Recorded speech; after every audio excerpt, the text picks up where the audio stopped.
लालची सेठ और गरीब किसान। पहाड़ों के बीच में एक गांव था, उसका नाम पर्वतपुर था। उस गांव में रहने वाले सभी लोग बहुत ही गरीब थे। आमतौर पर इतने छोटे से गांव में भी सामान बेचने वाली दुकानें जैसी कम से कम छोटी दुकानें भी नहीं होती थी। लेकिन उस गांव के व्यापार के लिए या किसी और काम के लिए बाहर से आने वाले लोग बहुत ही कम थे। उन पहाड़ों के बीच में खेती और पानी की कमी के कारण वहां पर एक पौधा या एक अनाज का दाना भी नहीं उगता था। जब बारिश होती थी वो भी काफी कम होती थी। तो फिर उस गांव के लोग पहाड़ी से शहद, काजू, चंदन की लकड़ी, सुपारी और गोंद कटीरा इकट्ठा करते थे और महीने में एक बार लगने वाले बाजार जैसी जगह पर, जहां पर 10 लोग इकट्ठा होते थे, वहां जाकर कमीशन एजेंट को, जो दूसरे गांव से आते थे, उनको बहुत कम दामों में बेच देते थे। जितना कीमत वो मांगते थे उससे आधी कीमत में खरीदते थे।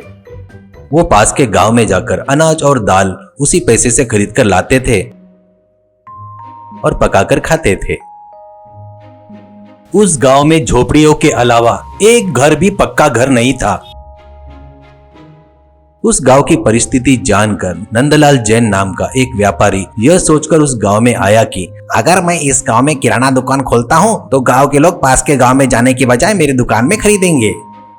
और उसने शहर में अपने कारोबार बेटे को सौंप दिया और अपनी पत्नी रतनमणि के साथ उस गांव में चला गया। उसने वहां पर एक छोटी सी किराना दुकान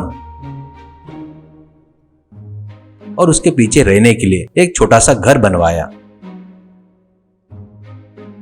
जब रतनमणि ने पूछा, आपने इतनी छोटी दुकान और इतना छोटा घर क्यों बनवाया? कहती है तो नंदलाल ने कहा, अगर मेरा सोचा हुआ व्यापार ठीक से नहीं चला तो मैं कम नुकसान के साथ वापस शहर लौट सकता हूँ। कहता है तो रतनमणि ने सोचा, मुझे लगा कि ये यहाँ गरीबों के लिए दुकान खोलना चाहते हैं। जैसे ही नंदलाल ने सोचा था, गांव के सभी लोग ने नंदलाल की दुकान से ही खरीदना शुरू कर दिया, क्योंकि इससे उन्हें सामान के लिए 5 किलोमीटर दूर पास के गांव में पैदल जाने की जरूरत नहीं पड़ती थी। उससे छुटकारा मिल गया था। नंदलाल हर चीज पर ज्यादा लाभ कमाकर बेचता था और खूब पैसे कमा रहा था। जब नंदलाल को 6 महीने में 1 लाख रुपए का लाभ हुआ तो उसने सोचा कि अब उसे कोई नहीं रोक सकता। उसने अपने बेटे से शहर से पैसे मंगवाए और एक बड़ा घर बनवा दिया।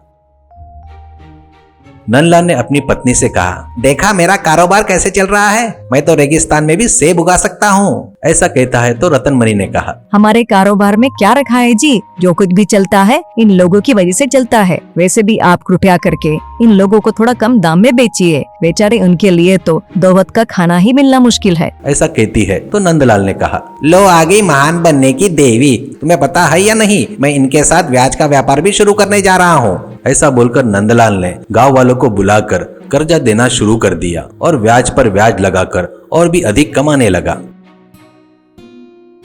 इतने में दिवाली आ गई।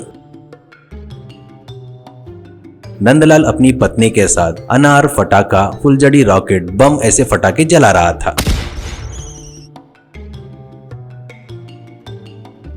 कभी रॉकेट ऊपर जाकर बुझ जाता तो कभी जलते हुए गांव की झोपड़ियों पर गिर जाता।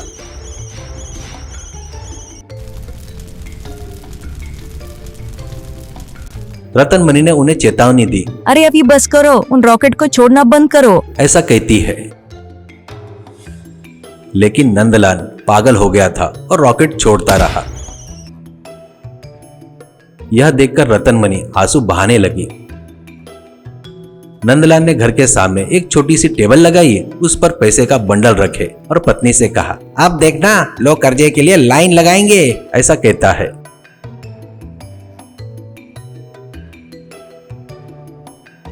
लेकिन लोग अपने सामान को सिर पर रखकर झुंड बनाकर जा रहे थे। उसमें से एक आदमी ने पूछा, अरे भाई कहाँ जा रहे हो? ऐसा पूछते ही दूसरे आदमी ने कहा, अब यहाँ रहकर क्या करेंगे, रोटी के लिए मेहनत कर रहे थे, अब छत भी चली गई, हम यहाँ रहकर क्या करेंगे, हम शहर जाकर वहाँ मजदूरी करके गुजारा करना चाहते हैं। ऐसा बोलता है। यह सुनकर नंदलाल हक्का बक्का रह गया। पास में खड़ी रतनमणि ने कहा, गांव खाली हो रहा है, अब आपके पैसे और कर्जा कौन लेगा, आपका किराना सामान कौन खरीदेगा? ऐसा कहते ही नंदलाल ने अपने सिर पर हाथ रखकर कहा, हाय रे मेरे पैसे, मेरा व्यापार का क्या होगा? ऐसा कहते ही रतन मणि ने कहा, और क्या पैसा और क्या व्यापार, हमें इस घर को खाली करके शहर लौट जाना चाहिए। ऐसा कहते ही नंदलाल ने कहा, तो फिर इस बड़ा घर का क्या करेंगे? हम इस बड़े घर को बेच देंगे। इस घर को यहाँ खरीदने वाला कौन है? मैं तुम्हें एक सलाह देती हूँ, सुनो। ऐसा कहते ही नंदलाल रोते हुए कहा, अरे बताओ, तुम जो बोलेंगी मैं वो करूँगा पक्का। ऐसा बोलता है। फिर रतन मणि ने कहा, उनके गांव के बाहर जाने से पहले तुम जल्दी से जाकर उनको रोको, कहो कि तुम उनके घर ठीक करवा दोगे, सामान भी सब कम दामों में बेचोगे और जरूरत के लिए बिना ब्याज का कर्जा दोगे। लोगों के बीच में रहकर ही अच्छा जीवन जीने में ही सबकी भलाई है, एकता है और सुख है। ऐसा कहते ही नंदलाल तूने मेरी आंखें खोल दी। तुरंत उनके पीछे भागा